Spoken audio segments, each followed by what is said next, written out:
thank you for tuning in to another episode of Help Nobody Told Me. I'm Jasmine Shapiro. I am with Berkshire Hathaway Home Services here in Chicago. And my co-host is Mindy Leonard with Super Organized Spaces SOS. That's me. Yep. Happy to be hosting with you today.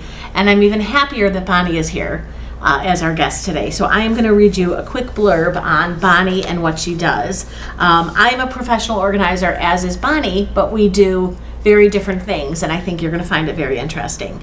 Bonnie Hillman Shay, she is a certified photo organizer and founder of Mariposa Photo Organizing, and that's based in the Chicagoland area.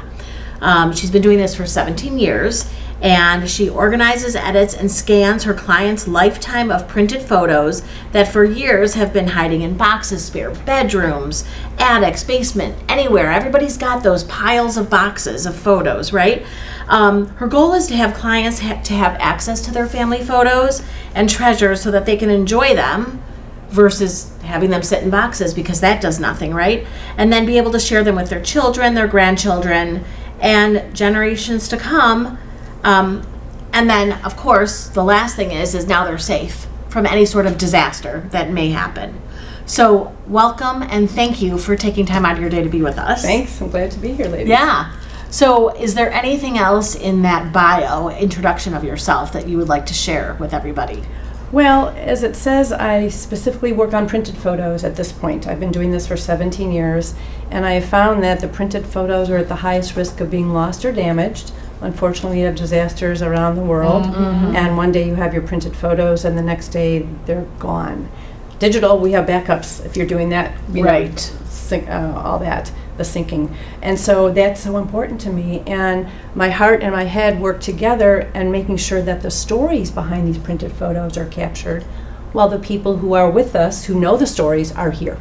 Our parents, our grandparents, older siblings. So that's just, to me, I want to capture it so that we have the story to tell. That's so important. Yeah. Okay, so I have to ask you. Mariposa, the name in Spanish means butterfly. I notice your earrings are butterfly. Yes. So tell us, what significance does that have? Well, when I went to name my business 17 years ago, both my daughters were in a dual language Spanish-English elementary school. So they were learning Spanish from day one. I took French in high school, Me so too. I was learning along with them. Yep. And when I heard the word mariposa, it just rolls off the tongue. Mariposa. Mariposa. It's just a beautiful word. And then when I was establishing my business, I wanted to have some meaning to the name. So it means I help transform a collection of photos, like from a caterpillar to a butterfly. I love that. So we sort of like let it fly. So I just like that double meaning and beauty, and I love Yeah. butterflies, as you Yeah. noticed. That's great. I love that. I know. Yeah, that's great. I just want to clarify in the beginning that you said this, but I just want to make sure it's very clear. You only deal with the printed. You don't organize digital photos. Exactly. You are the one who, I know I see it all the time with my clients and pretty much everybody I know. We all have the shoeboxes or the photo albums or just the random pictures all over our house. And when you talk to people and you play that, like, what would you grab in a fire game? You know, what is the first thing everybody says? So Photos. the service that you can provide is just really special. Exactly. And I do want to say that I don't want people to turn this off saying, oh, well, I don't have printed photos.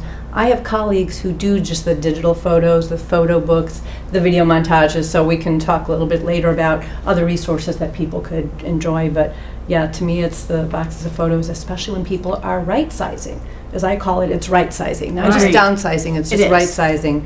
Let's reduce the footprint of those photos besides curating them and making sure they're safe. And we were talking earlier, and you were telling me that when you were a home organizer prior, you would go into people's homes and you would find boxes of photos. And it's like what you're saying. I mean, like, we don't realize it. And, I know I had a flood in my basement one year, and boxes of photos that we were trying to rescue. So I completely understand what you're saying. It is important. It's very important. I mean, that's your history. It's your legacy. Exactly. Yeah. Yeah, and when I tell people is that they're overwhelmed and they're paralyzed when they have this, because it's an emotional, Right. To maybe organize your kitchen. Maybe they're not so organized, but they can at least put the spoons in the right place and make Right. it nice and tidy. with or without a professional, but to take those 17 boxes of photos and sit down and try to manage and tell their story, it's bittersweet, it's overwhelming, and it's just hard to do. So. And my mom used to have photo albums where she would put all the photos, the best ones, because back then, right, we never knew if they were a good photo. Right. And she was very organized. I could not be bothered, so they, the envelopes of negatives and the photos stuffed in boxes. Yep. What's your approach with Jasmine when you have a client like that who has, and maybe they're not even in chronological order, right? They're just a mishmash. A mishmash, and some are in the bedroom, some are in the office, some are in the basement, and all that. So how do you approach that? How do you handle that? Well, I have a 6-step process that I've been, figuring out along the way, because that's our gift, is a process, a script, like we know how to do it. And the first step, because it's overwhelming, whether you work with me or just on your own, is centralize your collection. Let's see it. Because sometimes projects grow in your head because you're not sure how many photos you have. So hopefully if you have a spare table or bedroom or guest room that you could sort of say, this is photo central, I'm going to put all my boxes of photos there, whatever condition they're in, albums, negative slides, videotapes. And so you put them together and like, oh, now I sort of know.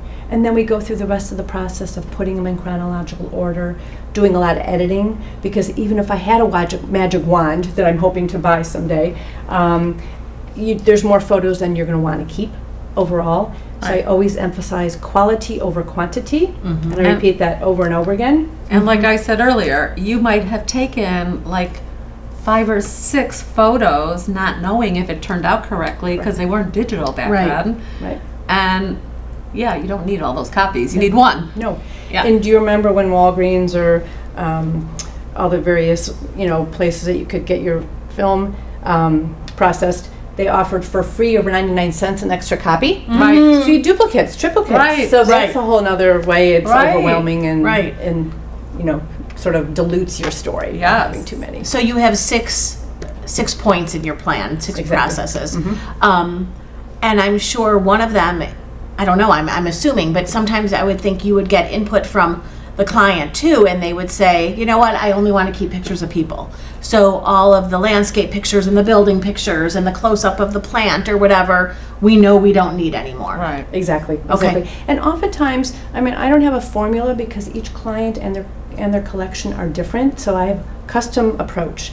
So some clients I work with, like let's say I'll go over to their house every Tuesday afternoon from 1 to 4, we'll work together, because I think, Jasmine and Mindy, a big part of the gift of doing this kind of project, it's not just the end result, it's going down memory lane. Yes. It's celebrating your story as you're going through it. And so if I can work with a client side by side, they're telling stories, we're laughing, we're crying, it's all part of the journey. And so we go through it together and they give me input.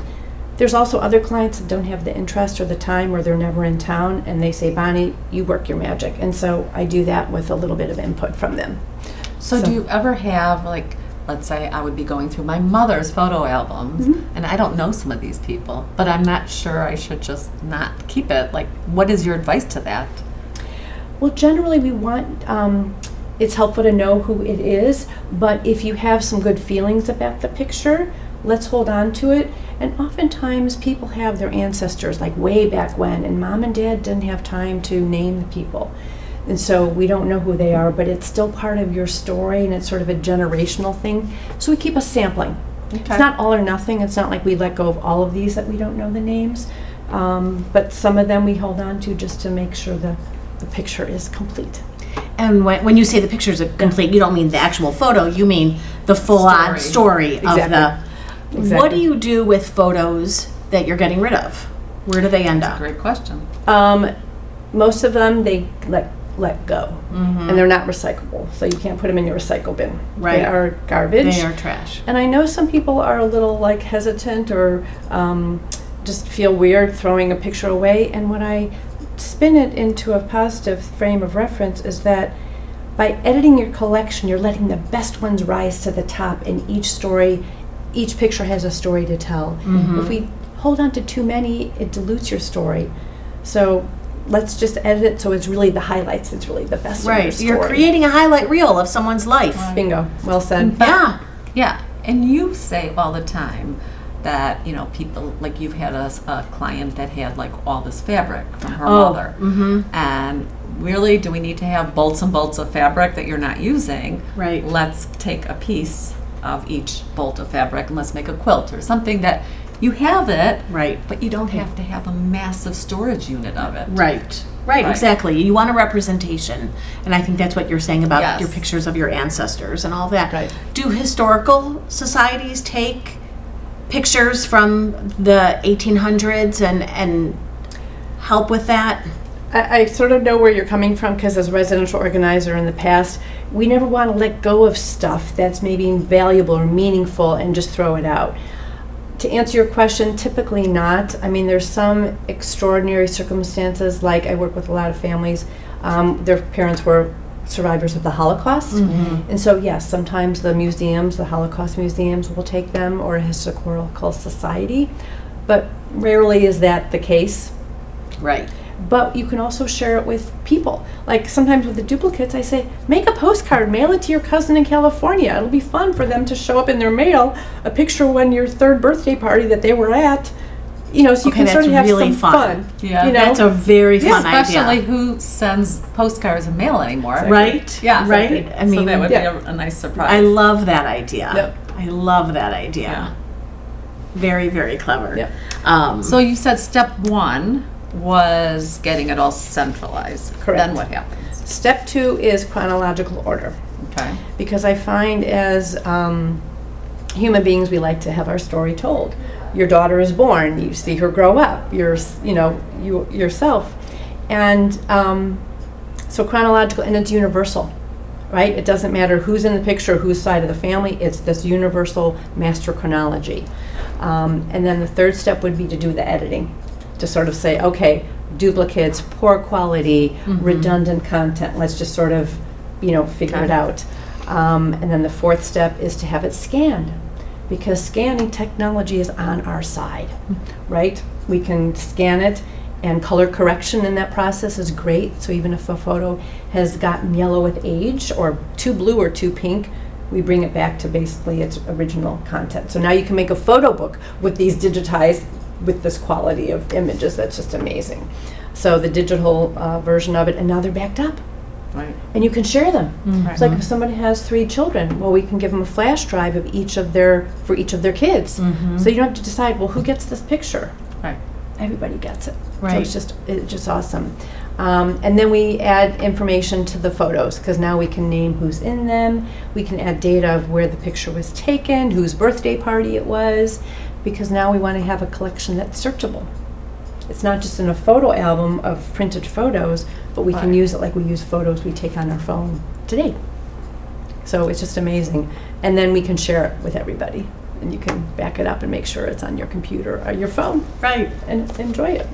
So I always get this question, what is the biggest, or what is the, people always want to know. So I'm going to ask you, what is the biggest collection of photos that you've ever dealt with for one family? Well, I'll give you a number. An inch is 100 photos. Okay. So that just gives people an idea. So if you have 17 shoe boxes, and a shoe box is 10 inches, that's 1,700 pictures in one shoebox. Do the math. Right. Yeah. So thousands and thousands and thousands of photos. What's the biggest mistake people make when it comes to photo storage or preservation? Well, I'm glad you asked, because so many people have tried this process on their own because they feel like they don't know that services like mine exist. Right. And they need to work on it. They need to organize it. And a lot of people sort them by person or topic. And that's why I'm so emphatic about the master chronology is universal. Doesn't matter which side of your family or whatever. And they try to sort it because maybe they have 3 children. They'll say, okay, well, here's Tommy's, here's Susie's, and here's Jill's pictures. Well, what if there's a picture with all 3 of them in? Right. Whose pile do you put it in? And then things just get a little messy. So that's really the biggest mistake, I would say. And then another mistake is people buy scanning equipment, and they figure, I'll scan my own, and they try it, and it takes forever. I'll give you a little visual. Here's your scanner. It's a flatbed scanner. You open the top, you put the photo down, you close it, you turn it on. That's one photo just got scanned. Try that on 1700 and you'll be there for the rest of the day. You lose steam. So use local resources to have the scanning done. You do the part that only you know because you know your story. Right. But don't try to do it yourself because it's just frustrating and the quality won't be good. Yeah. So when you are working with families, a lot of times I would think that maybe people bring you in when they're experiencing life changes. Is there healing that goes on when you're working with families? Can you talk a little bit about that? Absolutely. In general, for the 17 years I've been in business, people don't have a deadline for the project. They've waited 50 years to work on these photos. We can wait a month, 2, 3 years, because sometimes these take 2 to 3 years to do from beginning to end. So it's usually just the general collection. Well, a couple years ago I was working with a client and the mom took ill in the middle of the project. And she was very ill and she eventually passed away. And I knew her. I mean, I worked with her and then I was mostly working with the adult daughter. And so, we were showing her photos, so she was able, even when she was ill, she was able to appreciate the photos. She gave us input. She was celebrating her story, even knowing that she was quite ill. But the most meaningful part was that they asked me to do photo memorial boards for Tommy's funeral. I had never done them before. I've never seen them at a funeral. But the client said, please. Well, luckily I'd been working on these photos for 6 months. I knew all the best photos. Right. I knew how to do it. And so I brought in to show you today the photo memorial boards that I've done for them. The samplings are actually of me because I don't show my clients. It's all about HIPAA. So I made my own boards just to sort of have fun. One for me, one for each of my parents who are no longer here. But to me, it was a sad reason to use photos. But as I went to the funeral and displayed the 8 boards that I made of this woman's life, it was such a gift. Because people who came to the wake, they saw themselves because they were cousins or uncles, and they could connect with people and say, oh my gosh, look, we went to this boating trip and there you are. And it's celebrating this woman's life. So it's sad reason, but it was such a gift to tell the story. And you can make whatever number of boards and whatever topics, but the clincher was the daughter who had been working with me at that point now asked me for coming Easter to convert all the photo boards into a photo book. So I made 4 copies because once again with digital you can make copies, you don't have to make originals. Right. And then the husband who was still living got a book that he could hold in his hand and as he grieved his wife but celebrate her story.